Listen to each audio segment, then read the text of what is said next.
Hello, today we built responsive top navigation using flexbox. This is how our navigation looks. So we have home, about, work page and blog page. Then we have our search box and then submit button, submit search. Okay, so let's take a look what happens on resize. Okay, so when it hits media query, so it just stacks vertically. Okay, let's take a look how this is done. I'm just gonna go to my HTML. So HTML, we have nav element with the class top nav. It's our wrapper that wraps UL and form element. UL, this is our top menu.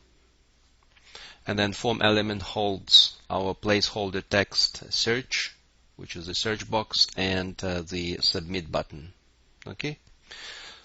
And let's go to our CSS. Okay, so I'm just gonna remove all the styles and then just go step by step.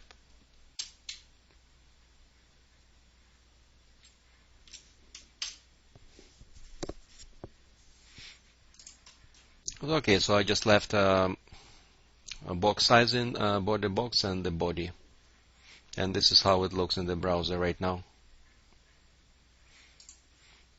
Okay, this is let's do the first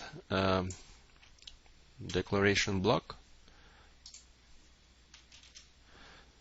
Okay, so we declare display flex on our top nav, on our container that holds UL and form. So by default they become flex items. And when we what happens when we declare flex on top nav? Items default to flex direction row start and appear in the same order as they appear in our source HTML. Okay. So first, so they default again to flex direction row start. So this is row and this is start. So it's the start of the axis, and then they appear in the same order as they appear in HTML. Okay, so the order, source order, UL and then form. Okay, and here we have UL and then the form element. Okay, so next one is what we do is we target our UL and LI items. Just gonna copy and paste.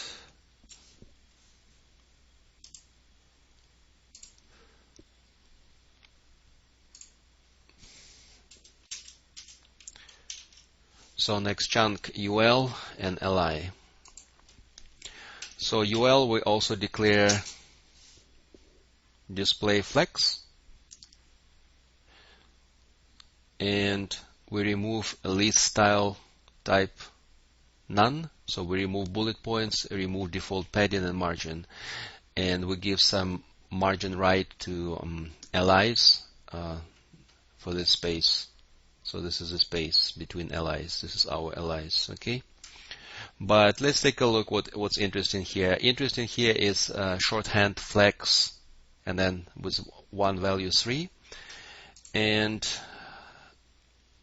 according to CSS tricks and MDN, flex with one value 3 is equivalent to flex grow.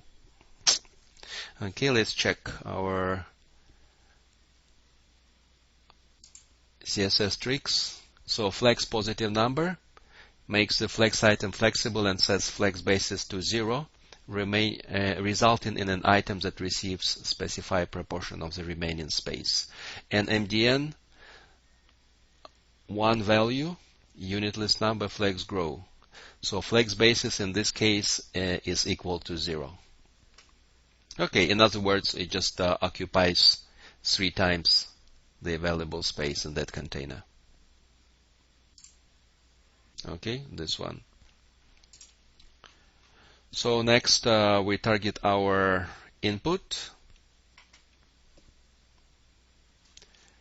Let me check here.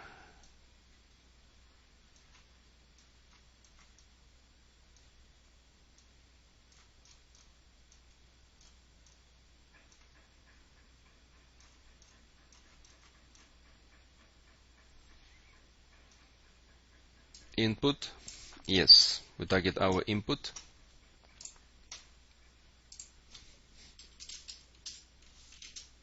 So flex 1, so basically we're just saying grow, flex grow 1. Okay. And let's see what happens here. Right now, just like this. And then we declare our media query. I'm just gonna grab a media query from here.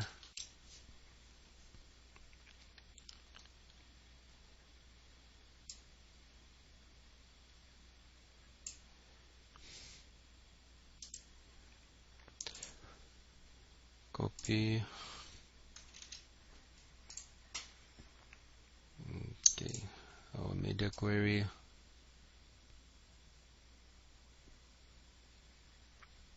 Oops. I think I missed something. 1 second.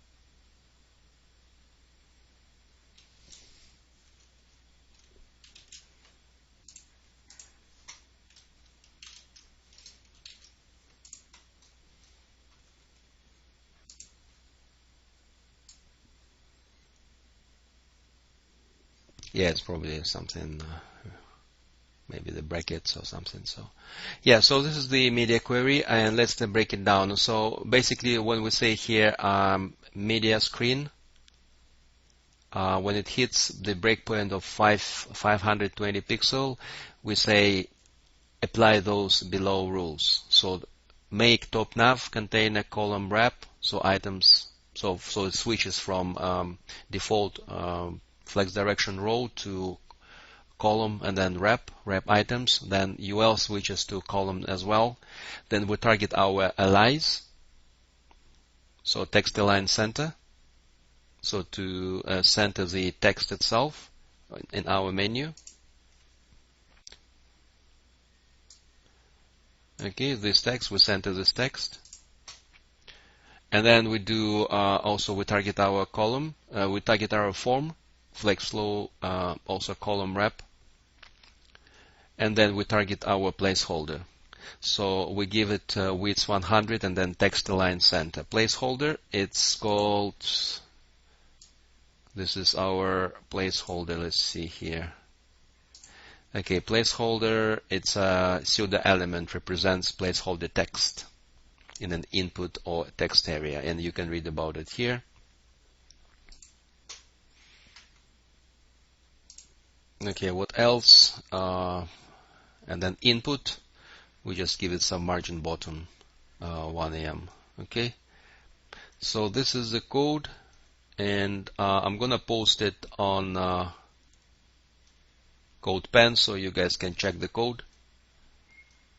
So I'm just going to go slowly through this. So body, top nav, UL, ULLI, form, then input, then media, our media query. And this is basically how this works. Okay. So what's interesting here? So again, we do width 100 on our placeholder and just send the text. And that's basically all. And let's see if we do inspect. What we can do is, so I'm just gonna remove this. So let's say this is the, I guess it's 200, 280, 280 at the narrowest. I'm not sure, but it's this Galaxy Fold it says here. Then Duo, what else we can do? iPad,